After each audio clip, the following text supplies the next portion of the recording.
Good morning, everybody. Welcome back to the 10-minute Touchpoint. We are so happy to be back with you. We are in May. It is Monday, May 4th. Wow. 4 days into May already. Friend Lynx is here with us.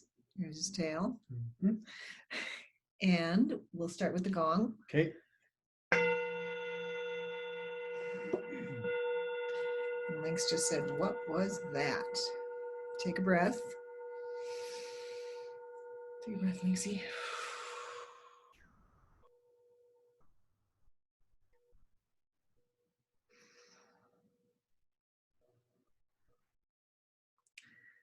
So on our mirror,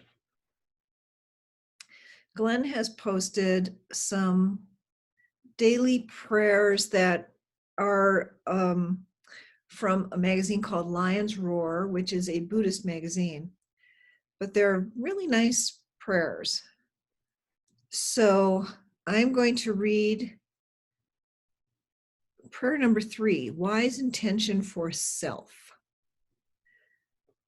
In a sermon the Buddha preached for his son Rahula, he called for considering before, during, and after every action, whether it was potentially abusive or exploitive or genuinely rooted in kind intent.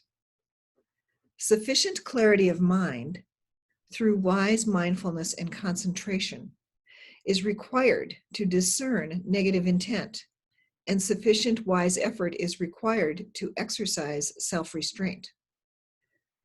Through wise understanding, we deeply intuit the legacy of losses that we share with other living beings. And through wise intention, we find an ever-growing resolve to respond to all life with compassion. Here is a set of personal intentions based on traditional Buddhist precepts. Some people I know have them taped to their bathroom mirror and say them aloud each morning. On behalf of myself and all beings, I intend to refrain from consciously hurting anyone. I intend to refrain from overtly or covertly taking what is not mine. I intend to be sure that my speech is kind as well as true. I intend to refrain from addictive behaviors that confuse my mind and lead to heedlessness.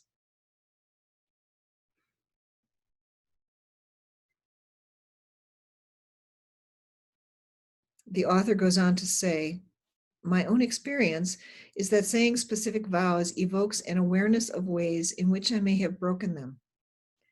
I leave time between each vow for my mind to do a moral inventory. I find that in the context of a relaxed mind, these discoveries feel like gentle reprimands, and I make a list of amends I want to make. The thing that struck me about this was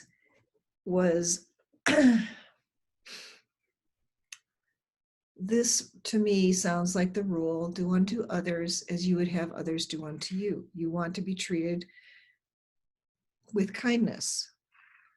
And it also felt as though it was something that had to do with everything being connected. And I had first looked through this book, which is called Love Without End, Jesus Speaks by Glenda Green. And I just opened it randomly and said, what do we need to see today? And this is what I found.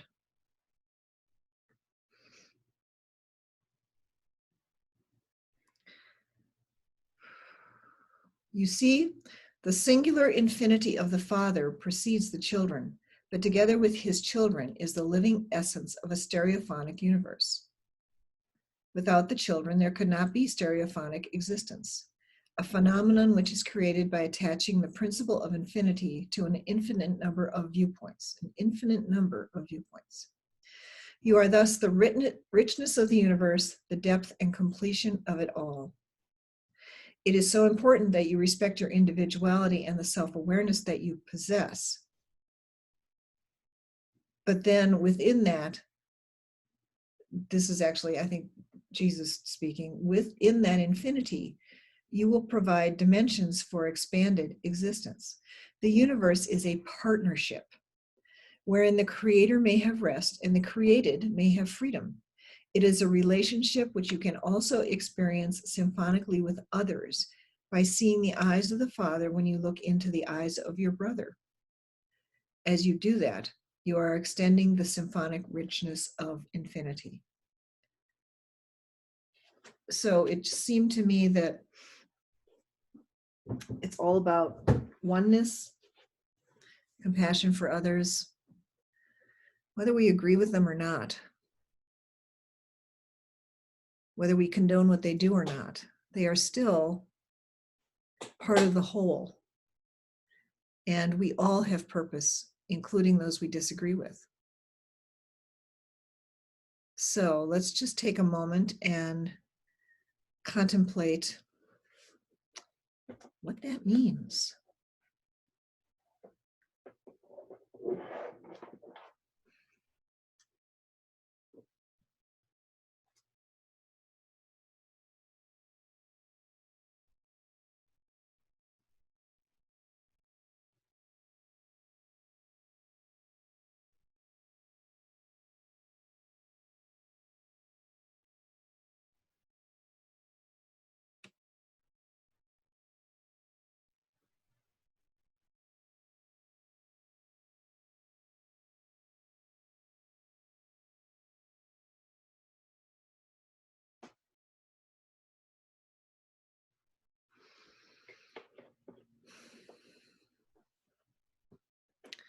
Okay.